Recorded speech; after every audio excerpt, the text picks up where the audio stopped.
Hello students, स्वागत है आपका आईसीटी वर्चुअल क्लासेस में। मैं हूं कविता, आपकी साइंस टीचर। उम्मीद करती हूँ आप सभी अच्छे होंगे और स्वस्थ होंगे। तो क्लास हम कंटिन्यू करेंगे अपने चैप्टर के क्वेश्चन आंसर्स को, जिसका नाम है लाइफ प्रोसेसेस। यानी कि हम जैव प्रक्रम के क्वेश्चन आंसर्स को यहाँ पे डिस्कस कर रहे थे। काफी सारे टॉपिक को हमने यहाँ पे कवर कर लिया है। अभी तक आपने एमसीक्यू क्वेश्चन को यहाँ पे सॉल्व किया है। आज हम यहाँ पे जो लघु उत्तरीय प्रश्न है उन्हें यहाँ पे सॉल्व करेंगे। तो आइए स्टार्ट करते हैं। चलिए, प्रीवियस जो हमारा लेक्चर था उसमें आपने एक क्वेश्चन यहाँ पे सॉल्व किया था, जिसमें आपसे कहा गया था, आपको एक इमेज दिखाई गई है और उसमें आपको बताना है कि जो ऑक्सीजन का फ्लो है वो हमारे लंग से हमारे बॉडी पार्ट्स में कैसे हो रहा है। बेसिकली आपको ये पूछा गया था कि ऑक्सीजन का जो ट्रांसपोर्ट हो रहा है उसका क्रम क्या है, सीक्वेंस आपको पूछा गया था। ठीक है, आपको क्या करना है, इंपॉर्टेंट है। जो भी आपने सिस्टम पढ़े, इस चैप्टर में हमने काफी सारे सिस्टम पढ़े हैं, तो आपको जो डायग्राम है वो आपको सबसे पहले आनी चाहिए।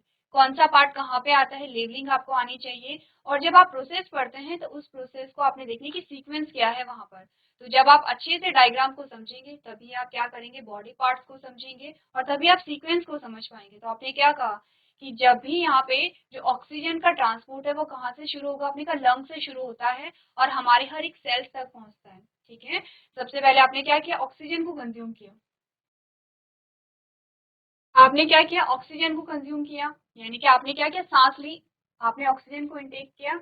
और उसके बाद आपने क्या किया, यहाँ पे आपका क्या आ जाए, यहाँ पे आपका लंग्स आ गया। ठीक है, लंग्स में आपने क्या किया, जब आपने इनहेल किया तो ऑक्सीजन आए। ऑक्सीजन जब आए तो क्या हुआ, ऑक्सीजन पल्मोनरी वेन के थ्रू कहाँ पे गई, आपके लेफ्ट एट्रियम में गई। ठीक है, लेफ्ट एट्रियम से आपके कहाँ गई, लेफ्ट वेंट्रिकल में गई और लेफ्ट वेंट्रिकल से एरोटा के थ्रू क्या कहाँ गई, आपके हर एक बॉडी पार्ट्स में डिस्ट्रीब्यूट हो जाती है। ये एक पार्ट का आपको दिखा रखा है। ठीक है, एक पार्ट का, यानी सिर्फ ऑक्सीजन का पूछा है। अगर आपसे पूछा जाता है कि CO2 का जो ट्रांसपोर्ट है वो कैसे हो रहा है, आपको पूरी साइकिल देखनी पड़ती है। आपको पूरा देखना पड़ता कि जो लंग से हमारे जो हार्ट है, हार्ट में किस प्रकार से गई गैसेस, हार्ट से हमारे बॉडी पार्ट्स में कैसे गई, बॉडी पार्ट से फिर से हमारे हार्ट में कैसे आ जाती है। आपने पढ़ा था दोहरा परिसंचरण तंत्र। ठीक है, डबल सर्कुलेटरी सिस्टम हमने पढ़ा था। और जो इमेज आपको दिखाई गई है वो क्या है, डबल सर्कुलेटरी सिस्टम की ही आपको इमेज दिखाई गई है। चलिए, नेक्स्ट क्वेश्चन आपसे के पास ये आया था कि यहाँ पे क्या हो रहा है, फूड का ट्रांसपोर्ट हो रहा है फ्लोएम के द्वारा। तो किस प्रकार से होगा, आपको अलग अलग ऑप्शन दिए गए थे। आपने कहा जो ऑप्शन नंबर डी है वो बिल्कुल करेक्ट है। फूड का जो ट्रांसपोर्ट होता है वो जहाँ पे फूड का प्रोडक्शन होता है उस रीजन से जो प्लांट है उसके अलग अलग पार्ट्स में इसका ट्रांसपोर्ट किया जाता है। ठीक है, इतनी बात क्लियर है आपको। नेक्स्ट आपको पूछा गया है यहाँ पर जो आपका डाइजेस्टिव सिस्टम है, इससे पहले का जो क्रम था उसमें आपसे पूछा गया था सर्कुलेटरी सिस्टम के बारे में। आपको पूछा गया था ऑक्सीजन का ट्रांसपोर्ट किस प्रकार से हो रहा है। अब आपको यहाँ पे डाइजेस्टिव सिस्टम के बारे में पूछा गया, उसका क्रम आपको पूछा गया। बहुत इजी यहाँ पे क्या था, क्वेश्चन था, आप बचपन से पढ़ते चले आ रहे हैं। आपने कहा ऑप्शन नंबर बी बिल्कुल करेक्ट है। क्या कहता है ऑप्शन नंबर बी, सबसे पहले आपका क्या आएगा, माउथ आएगा। नेक्स्ट क्या आता है, एसोफेगस आता है। नेक्स्ट आपका stomach, small intestine and large intestine. ठीक है, ये हमारे पास आता है क्रम हमारे डाइजेस्टिव सिस्टम का। इसमें क्या है, कुछ यहाँ पे ग्लैंड्स भी प्रेजेंट है, जो कि यहाँ पे ग्लैंड्स के नाम नहीं दिए गए हैं आपको, लेकिन आपको ध्यान रखना है कि ग्लैंड्स कहाँ पे प्रेजेंट होती है और किस ग्लैंड से क्या यहाँ पे सिक्रीट हो रहा है। अब आते हैं यहाँ पर, जो क्वेश्चन आपको होमवर्क में दिया गया था वो ये क्वेश्चन था, what criteria do we use to decide whether something is alive. क्या कह रहा है आपका क्वेश्चन, यह तय करने के लिए कि कोई चीज जीवित है या नहीं हम किस मानदंड का उपयोग करते हैं। आप कैसे बताएंगे किसी को कि आप जीवित हैं, या आप कैसे बताएंगे कि एक जो मेज आपके सामने रखी हुई है वो निर्जीव है। ये आपको पूछा गया है। और हमने बात की कि इस चैप्टर में हमने यही क्वेश्चन पढ़ा। आपने बहुत सारी चीजें पढ़ी हैं, आपने बहुत सारे सिस्टम पढ़ लिए हैं। ठीक है, आपने प्लांट्स को भी पढ़ा, आपने एनिमल्स को भी पढ़ा, और सब चीजों को आपने क्यों पढ़ा, सिर्फ एक क्वेश्चन के आंसर को जानने के लिए कि किस प्रकार से बताएंगे आप कि कोई लिविंग है या कोई नॉन लिविंग है। ठीक है, आपके चैप्टर का नाम क्या आता है, वही इसका आंसर है। आपने कहा जैव प्रक्रम हमें बताते हैं कौन लिविंग है कौन नॉन लिविंग है। ठीक है, समझ रहे हैं, आपने क्या कहा, जो लाइव प्रोसेसेस चल रही हैं वो हमें बताती हैं। अगर किसी में वो लाइव प्रोसेसेस चल रही हैं, वो जैव प्रक्रम पाए जाते हैं, आपने कहा वो लिविंग है। अगर किसी में वो जैव प्रक्रम नहीं पाए जा रहे हैं, आपने कहा वो नॉन लिविंग है। तो क्वेश्चन ये आता है कि क्या है ज्या प्रक्रम, एग्जाम्पल क्या है, आप पढ़ते चले आ रहे हैं और अभी तक आपको सारे ज्या प्रक्रम याद हो गए हैं। आपने कहा कि ज्या प्रक्रम में बहुत सारी चीजें आती हैं, उसमें पोषण भी आता है, ठीक है, उसमें श्वसन भी आता है, ठीक है, उसमें रिप्रोडक्शन भी आता है, उसमें वृद्धि और विकास यानी कि जो ग्रोथ और डेवलपमेंट हो रही है वो भी आते हैं। ये सारे जो प्रोसेस पाई जा रही हैं अगर किसी में, तो वो है लिविंग, ठीक है, इतनी बात क्लियर है। आपने कहा कोई मनुष्य है, उसका क्या होता है, जन्म होता है। वैसे तो जो मनुष्य है उसका जो ग्रोथ एंड डेवलपमेंट है वो कहाँ से शुरू हो जाता है, जब यहाँ पर फर्टिलाइजेशन स्टार्ट हो गया है, फर्टिलाइजेशन हुआ और फर्टिलाइजेशन के बाद जाइगोट जब यहाँ पे बना, ठीक है, यानी कि युग्मक के संलयन से जब युग्मनज यहाँ पे बनता है तो वहीं से ग्रोथ एंड डेवलपमेंट स्टार्ट हो गई है।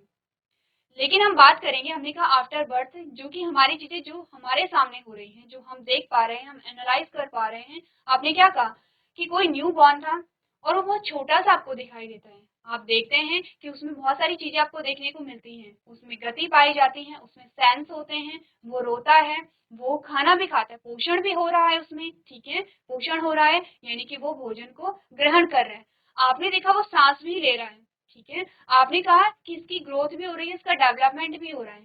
समझ रहे हैं आप लोग, ग्रोथ और डेवलपमेंट भी हो रहा है और धीरे धीरे करके आप बहुत सारी चीजें उसमें देख रहे हैं। तो इसका मतलब क्या है कि उसमें जीवन पाया जा रहा है, ठीक है, इतनी बात क्लियर है। अब हमने कहा आप एक नया सोफा लेके आए हैं अपने घर में, सोफा जैसे लेके आए थे वो वैसा ही है, ना तो वो बढ़ा ना ही वो घटा, ना ही उसको भोजन की आवश्यकता है, उसमें कोई भी चेंजेस नहीं आए हैं, ठीक है। फिजिकल चेंजेस आ सकते हैं, हो सकता है कि आपने उसे तोड़ दिया हो यूज कर करके, वो कैसे चेंजेस हैं, फिजिकल चेंजेस हैं, एक्सटर्नल चेंजेस हैं।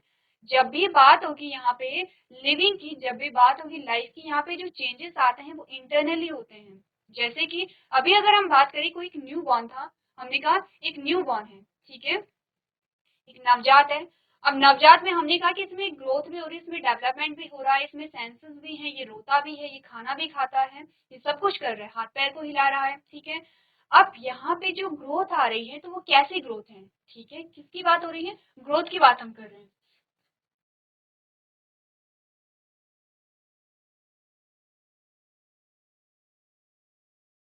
हम बात कर रहे हैं ग्रोथ की। अब आपने कहा ग्रोथ जो होती है वो दो प्रकार की होती है, इंटरनल और एक्सटर्नल।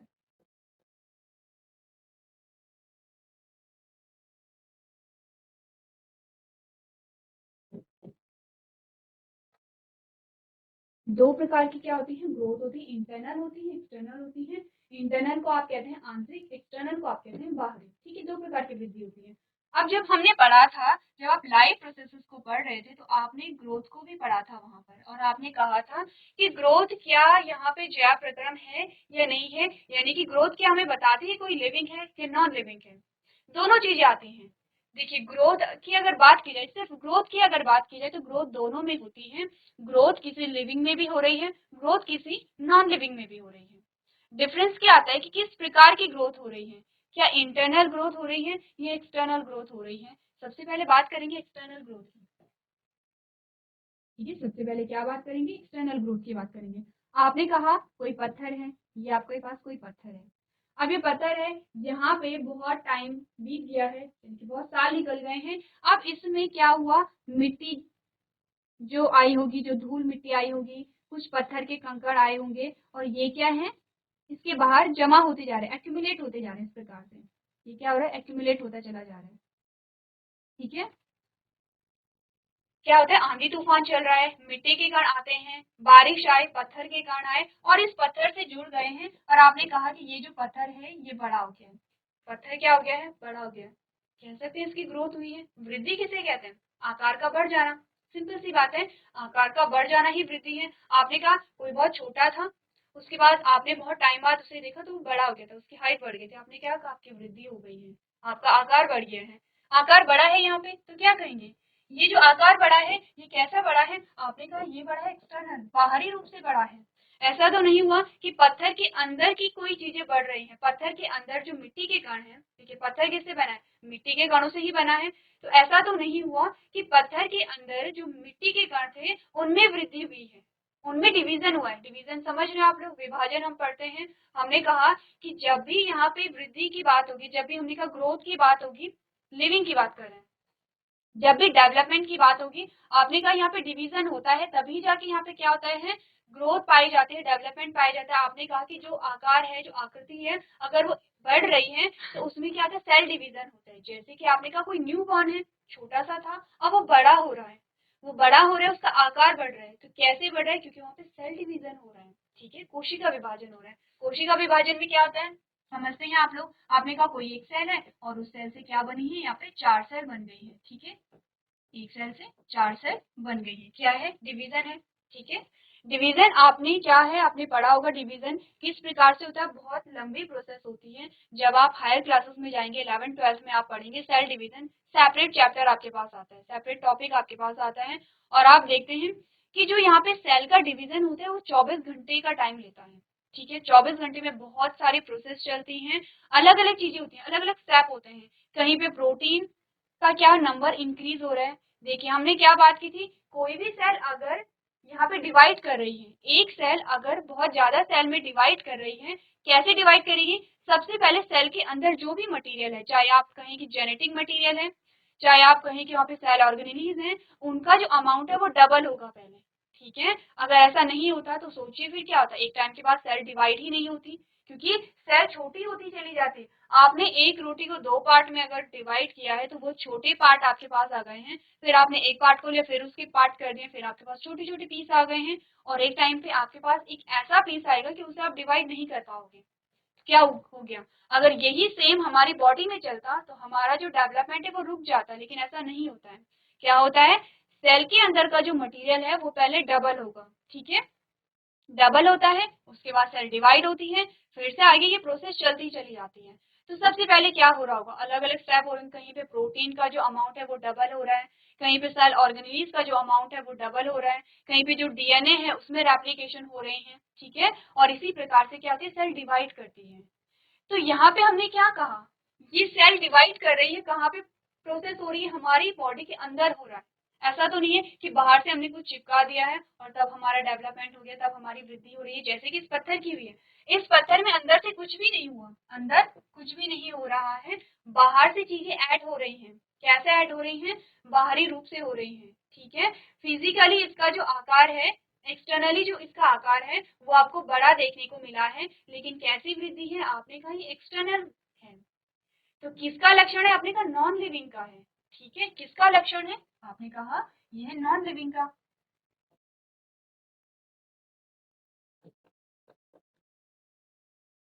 ठीक है।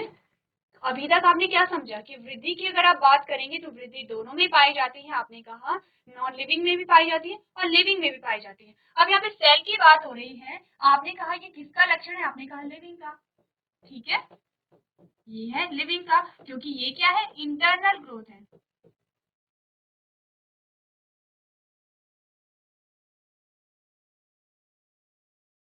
क्योंकि ये क्या है, इंटरनल ग्रोथ है। अब क्वेश्चन क्या आता है, आपके पास सीधा सीधा क्वेश्चन अगर आ गया है कि आपको कहा गया कि यहाँ पे जो जैव प्रक्रम है, जैव प्रक्रम को कौन बताता है, या फिर आपके पास क्वेश्चन आ गया है कि क्या यहाँ पे जो आपको फॉलोइंग जो आपको ऑप्शन दिए गए हैं वो लिविंग के कैरेक्टर हैं या नहीं है, यानी कि निम्नलिखित में से जीवित का लक्षण कौन है। आपके पास ऑप्शन आ गए हैं, इंटरनल ग्रोथ है, एक्सटर्नल ग्रोथ है, दो और ऑप्शन आपको दिए गए, तो आप क्या कहेंगे, आप कहेंगे जो इंटरनल ग्रोथ है वही क्या है, लिविंग का कैरेक्टर होता है, ठीक है।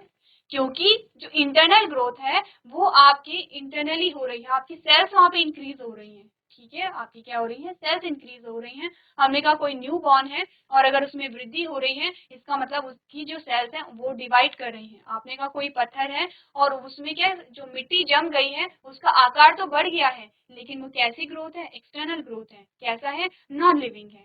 सेम वही चीज मैंने अभी आपको कहा, मैंने कहा जो सोफा है आपका, आपने सोफा लिया है, ठीक है, सोफे में कोई चेंजेस नहीं आएंगे, ग्रोथ नहीं होगी, वृद्धि नहीं होगी उसकी, हाँ, लेकिन सोफा टूट सकता है। तो क्या है, ये फिजिकल चेंजेस हैं, क्या है, फिजिकल चेंजेस आ गए हैं, आपने क्या कर दिया है, एक्सटर्नली से तोड़ दिया है। तो इसे हम ये नहीं कहेंगे कि उसमें परिवर्तन आया है, देखिए परिवर्तन ही तो हम पढ़ रहे हैं। हमने कहा कोई चीज छोटी थी वो बड़ी हो गई है, परिवर्तन आ गया है, कैसा परिवर्तन था, बाहरी रूप से परिवर्तन आया या आंतरिक रूप से परिवर्तन आया। तो हमने कहा कि जो सोफा टूटा है वो बाहरी रूप से परिवर्तन आया है, आंतरिक रूप से नहीं आया है। तो सोफा क्या है आपका, नॉन लिविंग है, आप क्या हो, लिविंग हो। आपने कोई छोटी सी कैट ली है या छोटा सा डॉग लिया है, आपने कहा उसमें भी वो सारी प्रोसेस पाई जा रही जो आप में पाई जा रही है। आपने एक छोटा सा पौधा घर में लगाया, आपने कहा उसमें भी वो सारी प्रोसेस पाई जा रही है। उस पौधे को भी पानी की आवश्यकता है, उस पौधे में भी आपने देखा कि वो उस धीरे धीरे बढ़ रहा है, ठीक है। उसमें आपने देखा कि नई नई क्या हो रहे हैं, उसमें ऑर्गन्स आ रहे हैं। नए ऑर्गन कैसे आ रहे हैं, आपने कहा इसकी अलग अलग ब्रांचेस बन रही हैं, इसमें फूल भी लग रहे हैं, इसमें फल भी लग रहे हैं, इसमें बीज भी लग रहे हैं। तो नई नई क्या हो रहे हैं, आपको डेवलपमेंट देखने को मिल रहे हैं, ठीक है। इतनी बात क्लियर है।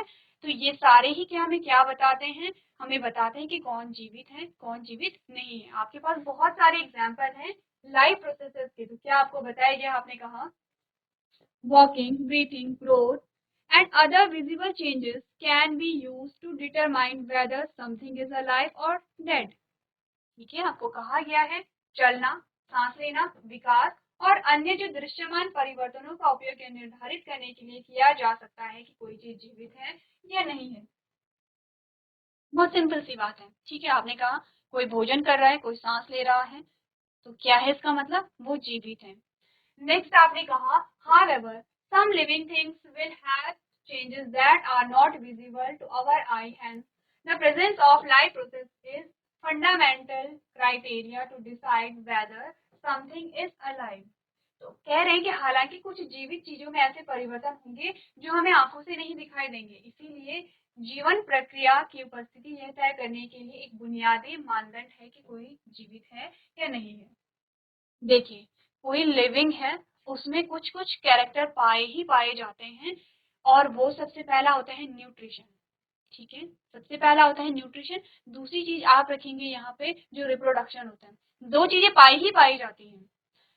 सबसे पहले जीवित रहने के लिए हर एक जीव को भोजन की आवश्यकता होती ही होती है, और अपने अस्तित्व को बनाए रखने के लिए उनमें रिप्रोडक्शन पाया ही पाया जाता है। तो एटलीस्ट दो ऐसी प्रोसेस है जो कि आप हमेशा याद रख के चलेंगे। इतनी बात क्लियर है आप सबको। आपने क्या करना है, क्वेश्चन को नोट करना है और अपने आंसर को भी नोट करना है। चलिए नेक्स्ट हमारे पास क्वेश्चन आता है, इसे देख लेंगे। इसमें आपसे पूछा गया है What processes would you consider essential for maintaining life? यानी कि जीवन को बनाए रखने के लिए आप किन प्रक्रियाओं को आवश्यक मानते हैं। सेम क्वेश्चन है, ठीक है, सेम ही क्वेश्चन है, बस लैंग्वेज चेंज कर दी गई है। और जैसे आपका क्वेश्चन लैंग्वेज चेंज करता है वैसे ही आप अपने आंसर को क्या करेंगे, चेंज कर देंगे। पहले पूछा गया था कि वो कौन से प्रक्रम हैं जो आपको बताते हैं कोई लिविंग है या नॉन लिविंग है। आपने सारे प्रोसेसेस के नाम वहाँ पे बताए कि ये प्रोसेस होती हैं जिनके द्वारा हम बताते हैं कोई लिविंग है या नॉन लिविंग है, या फिर जो लिविंग होते हैं उनके कुछ कैरेक्टरिस्टिक्स होते हैं जो कि आपने एग्जाम्पल में वहाँ पे बताई है। अब कहा गया है कि वो कौन सी प्रक्रियाएं हैं जिन्हें आप मानते हैं कि जीवन के लिए अति आवश्यक है। अब आपने क्या कहा, सेम आप अपना आंसर करेंगे। आपने कहा life processes such as respiration, digestion, excretion, circulation and transportation are essential for maintaining life. आपको कहा गया कि जीवन को बनाए रखने के लिए श्वसन बहुत जरूरी है, बहुत ज्यादा इंपॉर्टेंट है, ठीक है। आपने कहा पाचन बहुत जरूरी है, आपने कहा उत्सर्जन बहुत जरूरी है, आपने कहा परिसंचरण बहुत जरूरी है, परिवहन बहुत जरूरी है। अब मैंने आपको एक बात कही थी, मैंने कहा था जब भी आपसे पूछा जाए कोई लिविंग है या नॉन लिविंग है, आप एक चीज तो हमेशा ध्यान रखेंगे, वो है पोषण, यानी कि न्यूट्रिशन,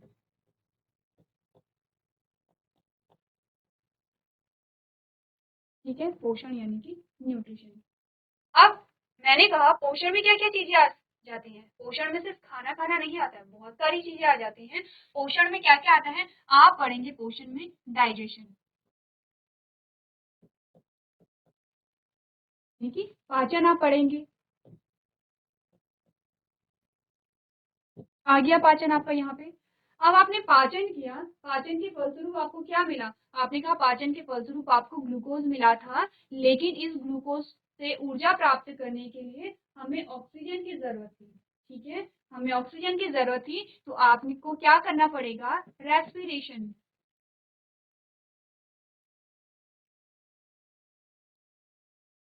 आ गया आपके पास रेस्पिरेशन, ठीक है। अब आपने कहा कि जब आपने रेस्पिरेशन किया है तो क्या होगा, उस ऑक्सीजन को आपको एक जगह से दूसरी जगह भी लेके जाना पड़ेगा। ठीक है, आपको ऑक्सीजन आपने लंग्स में ली, लेकिन उस ऑक्सीजन को कहाँ जाना पड़ेगा, हर एक बॉडी पार्ट तक जाना पड़ेगा। तो आपने क्या कहा, क्या पढ़ेंगे आप यहाँ पे, सर्कुलेटरी सिस्टम पढ़ेंगे। आप परिवहन के बारे में पढ़ रहे हैं तो आप क्या पढ़ेंगे, आपने कहा यहाँ पे आप परिसंचरण के बारे में भी पढ़ेंगे। क्या पढ़ेंगे, आप परिसंचरण के बारे में भी पढ़ेंगे। हो गया परिसंचरण, परिसंचरण तंत्र पढ़ेंगे तो परिवहन भी पढ़ेंगे। आपने क्या कहा, आपने कहा कि सर्कुलेशन होगा। सर्कुलेशन क्यों हो रहा है, क्योंकि परिवहन कराना है। क्या कराना है आपका, परिवहन आपको कराना है। किसका परिवहन कराना है, अभी के लिए आप याद रखिए, आपको ऑक्सीजन का परिवहन कराना है। क्यों कराना है, क्योंकि आपको ग्लूकोज को तोड़ना है, क्योंकि आपको ऊर्जा की आवश्यकता है। ठीक है, हो गया। अब आपने कहा पोषण आपने लिया, जिसमें डाइजेशन हुआ है, रेस्पिरेशन हुआ है। आपने कहा कि यहाँ पे सर्कुलेशन हो गया, आपने कहा यहाँ पे ट्रांसपोर्ट हो गया। अब ये सारी चीजें हो गई है तो हमने कहा था जो भोजन हम ग्रहण करते हैं उस सारे ही भोजन से हमें पोषक तत्व तो नहीं मिलते हैं। जो हमारे काम की चीज थी हमने वो क्या कर ली है, एब्जॉर्ब कर ली है। पाचित भोजन आपको मिला ग्लूकोज के रूप में, लेकिन कुछ वेस्ट मटेरियल भी बनता है। ठीक है, अब उस वेस्ट मटेरियल को अपनी बॉडी से बाहर भी हमें निकालना पड़ेगा। ठीक है, ताकि वो हमें नुकसान ना पहुंचाए। तो इसके लिए क्या किया जाएगा, इसके लिए आपने क्या कहा, उत्सर्जन भी होगा। इसके लिए आपने क्या कहा, उत्सर्जन भी होगा। ठीक है, इतनी बात क्लियर है। अब आप देखिए, सिर्फ एक शब्द आपने कहा था पोषण, और उसी पोषण से बहुत सारी चीजें जुड़ी हुई हैं। खुद से आप देख लीजिए, आपने कहा कि सिंपल सी किसी ने पूछा कि लिविंग के क्या कैरेक्टर होते हैं, आपने कहा पोषण, पोषण पाया जाता है। अब पोषण के अंदर सारी चीजें आ जाती हैं। आपने कहा पोषण अगर पाया जा रहा होगा तो आपने कहा ऑब्वियस सी बात है कि डाइजेशन तो होगा ही होगा। ठीक है, अब आपने कहा डाइजेशन जब होगा तो रेस्पिरेशन भी होगा ही होगा, क्योंकि हमें क्या चाहिए, सिर्फ पाचन की प्रक्रिया के द्वारा ही हमें ऊर्जा नहीं मिलेगी। हमें ऊर्जा तब मिलेगी जब रेस्पिरेशन होगा। जब रेस्पिरेशन होगा तभी पाचन की इंपॉर्टेंस होगी। समझ रहे हैं आप, आपने कहा पोषण हो रहा है तो डाइजेशन हो रहा है, डाइजेशन हुआ तो रेस्पिरेशन हुआ, रेस्पिरेशन हुआ तो क्या हो गया, यहाँ पे सर्कुलेशन भी हुआ है, क्योंकि सर्कुलेशन होगा तो तभी यहाँ पे क्या होगा, परिवहन भी होगा। ठीक है, तभी क्या होगा, परिवहन भी होगा। और आपने कहा ये सारी चीजें हुई हैं तो यहाँ पे उत्सर्जन भी होगा, क्योंकि हमें क्या निकालनी है, जो वेस्ट मटेरियल है वो अपनी बॉडी से बाहर निकाल देने हैं। इसीलिए कहा गया था कि अगर आप पोषण कहते हैं तो पोषण के अंदर बहुत सारी प्रोसेसेस आ जाती हैं। इसके अलावा हमने कहा है रिप्रोडक्शन, जो जीवित है, जो लिविंग है, वो लिविंग इसीलिए है क्योंकि उसमें क्या पाई जा रही है, एक और प्रोसेस पाई जा रही है, that is known as reproduction. ठीक है,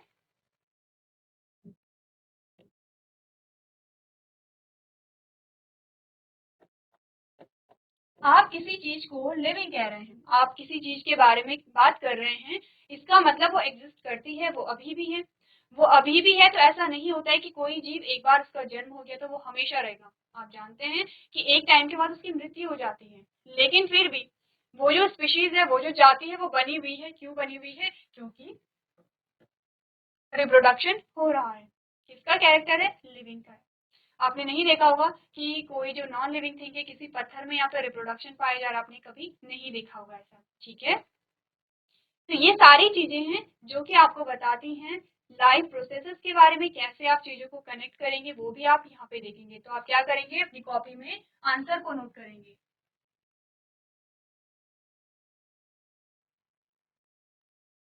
चलिए, तो अगला जो प्रश्न आपके पास आता है उसमें आपको एक कंपैरिजन पूछा गया है। क्या है कंपैरिजन, आपने कहा व्हाट आर द डिफरेंस,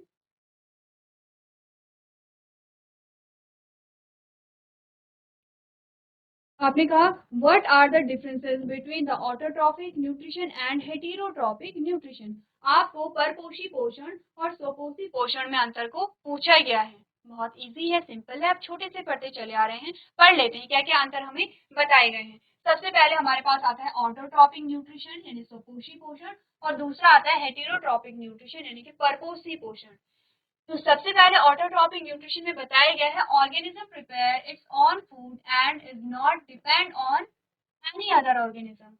जो भी ऑर्गेनिज्म, जो भी जीव अपने भोजन का निर्माण स्वयं करते हैं और किसी जीवित पर आश्रित नहीं है, चाहे अपने रॉ मटेरियल के लिए, चाहे अपने भोजन के लिए, किसी दूसरे जीव पर, चाहे प्लांट हो या एनिमल हो, अगर उस पर निर्भर नहीं है, इसका मतलब वो स्वपोषी है। वहीं आपने क्या कहा, an organism that does not prepare its own food and is depend on other organism for food is known as heterotrophic nutrition।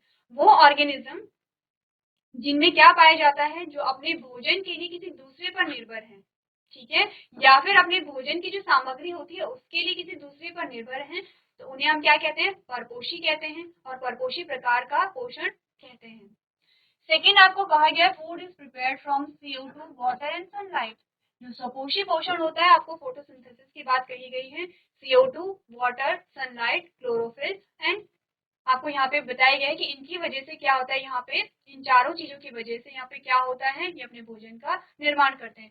Chlorophyll यहाँ पे क्या है, एब्सेंट है, क्लोरोफिल आप क्या करेंगे, ऐड कर सकते हैं। ठीक है, इतनी बात क्लियर है। तीसरा आपको कहा गया chlorophyll is required for food preparation, यानी कि यहाँ पे क्लोरोफिल की आवश्यकता होती है, और आपने यहाँ पे क्या पढ़ा, chlorophyll is not required for food preparation. ठीक है, नेक्स्ट आपने कहा green plants and certain bacterias have autotrophic modes of nutrition. Example बताया गया है, आपने कहा जो ग्रीन प्लांट्स होते हैं वो फोटोसिंथेटिक होते हैं, कुछ बैक्टीरिया होते हैं वो कीमोसिंथेटिक होते हैं, यानी कि वो सनलाइट की प्रेजेंस में भोजन का निर्माण नहीं करेंगे बल्कि केमिकल्स की प्रेजेंस में करते हैं। तो ये आपके पास एग्जाम्पल आ गए हैं। आपने कहा all animals and fungi, most bacteria have heterotrophic mode of nutrition. किन किन में पाया जाता है यहाँ पे परपोषी पोषण, उसके एग्जाम्पल आपके पास आए हैं। तो एक बार आप क्या करेंगे, टेबल को रीड कर लेंगे और आंसर को भी नोट कर लेंगे।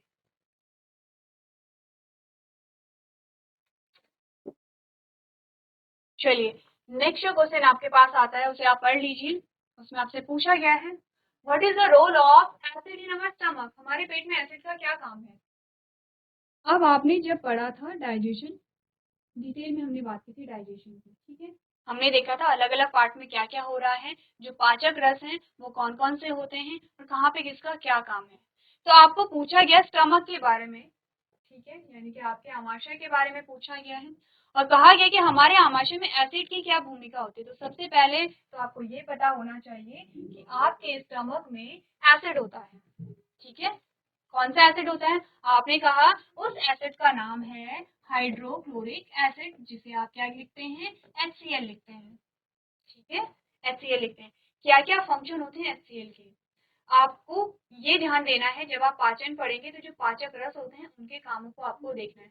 तो सबसे पहले तो HCl का काम क्या होता है, जो मीडियम है, जो माध्यम है, उसे एसिडिक बनाना, एसिडिक यानी कि अम्लीय बनाना, ठीक है। आपने पीएच के बारे में पढ़ा होगा और पीएच में आपने अम्लीय और क्षारीय गुणों के बारे में पढ़ा होगा, केमिस्ट्री में आपके पास चैप्टर आता है, ठीक है, अम्ल, क्षार और लवण, तो इनके बारे में आपने पढ़ा होगा।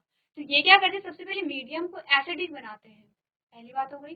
दूसरी बात ये हो गई कि ये क्या करते हैं, जो हानिकारक जीवाणु होते हैं जो कि हमारे भोजन के साथ आ गए हैं उन्हें क्या करेंगे, नष्ट करेंगे, यानी कि हमें रोगों से मुक्त रखेंगे।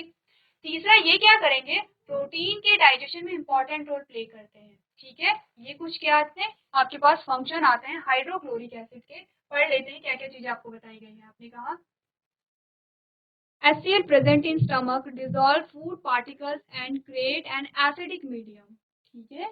सबसे पहले कहा गया कि पेट में मौजूद जो HCl भोजन के कणों को घोलता है, भोजन के कणों को घोलने से मतलब है पाचन से यहाँ पे मतलब है, ठीक है, और एक अम्लीय माध्यम को बनाता है। In an acidic environment, protein digesting enzymes pepsinogen are converted into pepsin। यही हमने कहा था प्रोटीन के डाइजेशन में इंपॉर्टेंट रोल प्ले कर रहा है, क्योंकि हमारे जो स्टमक है, हमारे स्टमक में रिलीज होता है पेप्सिनोजन। क्या होगा, पेप्सिनोजन यहाँ पे क्या होगा, रिलीज होगा, और ये जो पेप्सिनोजन है ये प्रोटीन के डाइजेशन के लिए रिलीज होता है, प्रोटीन का पाचन करेगा ये। लेकिन पेप्सिनोजन कैसा था, इनएक्टिव था, ठीक है, अक्रिय था, और इसकी जो एक्टिव फॉर्म है वो है पेप्सिन, ठीक है, यही हमने बात की थी। हमने कहा था पेप्सिनोजन क्या है, इनएक्टिव फॉर्म है और पेप्सिन है यहाँ पे एक्टिव फॉर्म। यानी कि पाचन तभी होगा जब पेप्सिनोजन पेप्सिन में परिवर्तित होगा, और पेप्सिनोजन को पेप्सिन में कौन परिवर्तित कर रहा है? आपने कहा हाइड्रोक्लोरिक एसिड कर रहा है। ठीक है, पता चला। तो हम कह सकते हैं कि HCl क्या करेगा? प्रोटीन के डाइजेशन में क्या कर रहा है? सहायता कर रहा है। नेक्स्ट आपने कहा HCl in the stomach also act as a protective barrier against many disease causing pathogen. तो क्या क्या आपने पढ़ा है यहाँ पे? आपने कहा अम्लीय वातावरण में प्रोटीन को पचाने वाले एंजाइम पेप्सिनोजन पेप्सिन में परिवर्तित हो जाते हैं, और पेट में HCl कई रोग पैदा करने वाले रोग जनकों के खिलाफ एक सुरक्षात्मक बाधा के रूप में क्या करेंगे? कार्य करेंगे। तो ये आपके पास क्या आए हैं कुछ?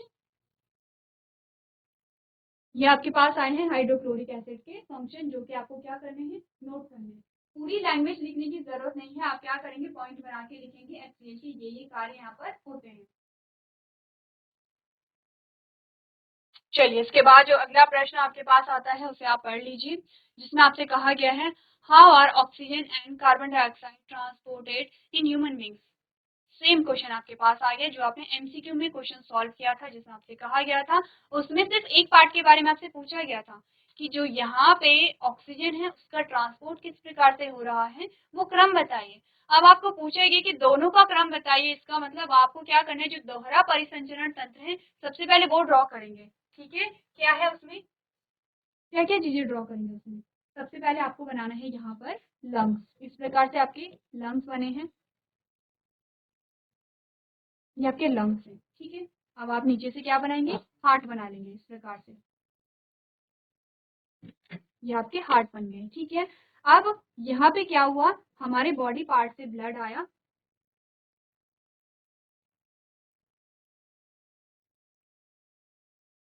ये आया आपके राइट एट्रिया में।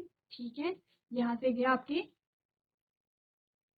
राइट वेंट्रिकल में, राइट वेंट्रिकल से आपके लंग्स में चला गया ये ब्लड। ठीक है, इतनी बात क्लियर है। अब यहाँ पे जब चला गया है तो ऑक्सीजनेटेड हो गया है, और ये आया आपके लेफ्ट, आपके आगे है लेफ्ट एट्रिया में।